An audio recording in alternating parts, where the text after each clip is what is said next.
Hey guys, I'm George at Fox Airsoft, and today we are going to be talking about red dot sights. Alright, so before I get into the video here, I just wanted to tell you guys real quick that we are doing a giveaway over on our website. This time we are giving away a free G&G USR SSG-1, which is an awesome M4 for indoors and is one of the most unique rifles we've seen. If you want to enter to win that for free, it's open to US and Canadian residents, and the link to enter that is down in the description below.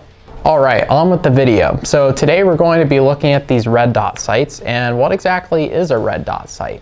Well, essentially it is an electronic iron sight with a laser contained on the inside that's reflected off the glass, so it cannot be seen from the outside.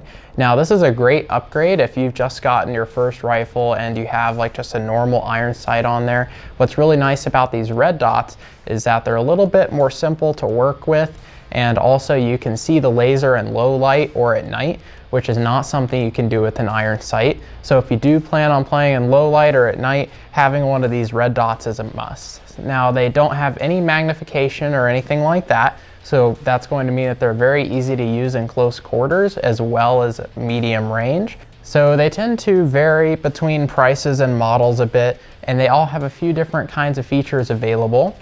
One of the simplest types, like this NC Star here, is a simple on and off switch red dot. So it does not have adjustable brightness or anything like that, but it runs a little bit cheaper than some of these other sights available. So this particular red dot uses a coin type battery, and it just has the on and off switch instead of adjustable brightness, and it is only a red dot. It does still have windage adjustment, so if you need to adjust for elevation or left and right, you can do that with the little knobs on the side here. So this can be installed onto any standard Picatinny rail, which is what comes standard on most airsoft guns.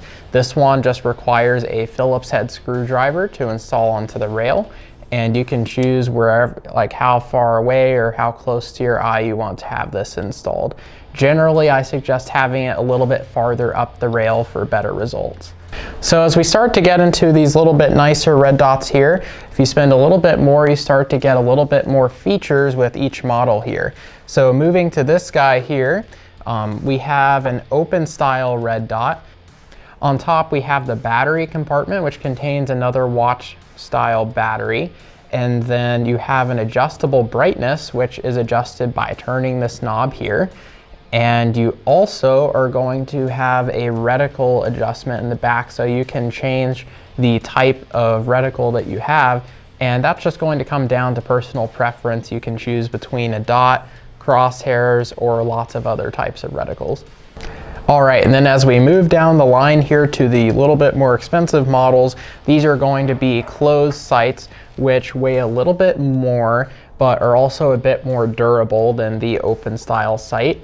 And this one right here has a larger battery compartment and has flip up caps on the front and back that will protect the glass on the inside when they are closed.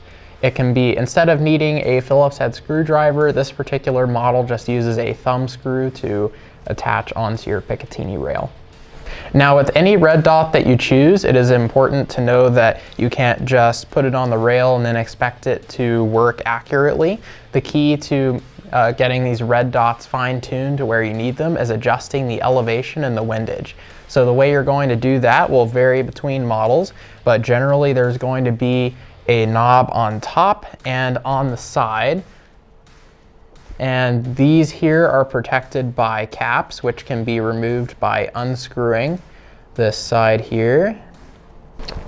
So upon unscrewing this cap, I have revealed this windage adjustment here. Now this one on the side is going to adjust the dot from left to right.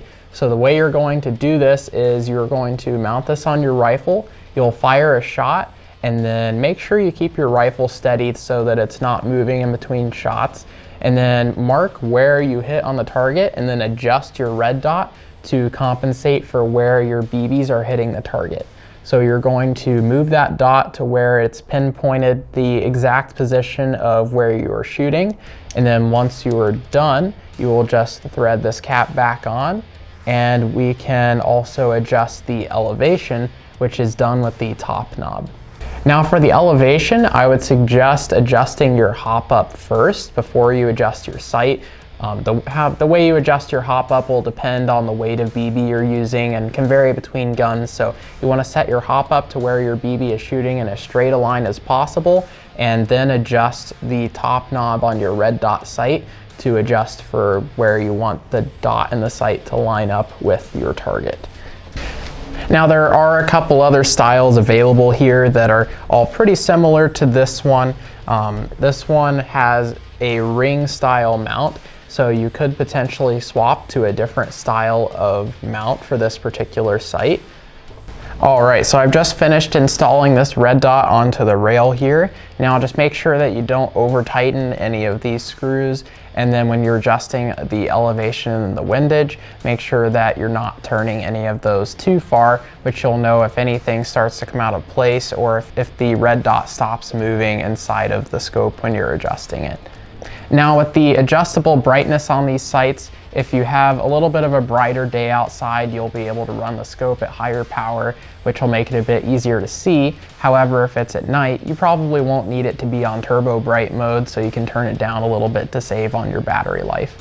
The one other thing that I'd recommend is that once you've invested in one of these nice red dots, I'd highly recommend having an optic protector on there as well. They tend to be pretty inexpensive and are definitely worth their cheap cost to save your scope from being potentially shot out. They just mount on the rail right in front of the red dot and will protect your lens from a stray BB knocking out that glass. All right, so that about does it for my video about these red dots today. If you have any questions or you aren't sure which one is right for you, you can always speak to one of our sales representatives through our email at sales@foxairsoft.com or leave a comment on this video here, and we will respond to all of you as best we can. Also, if you're not already, make sure you hit that subscribe button, and we really appreciate you guys interacting, liking, and commenting on our videos here.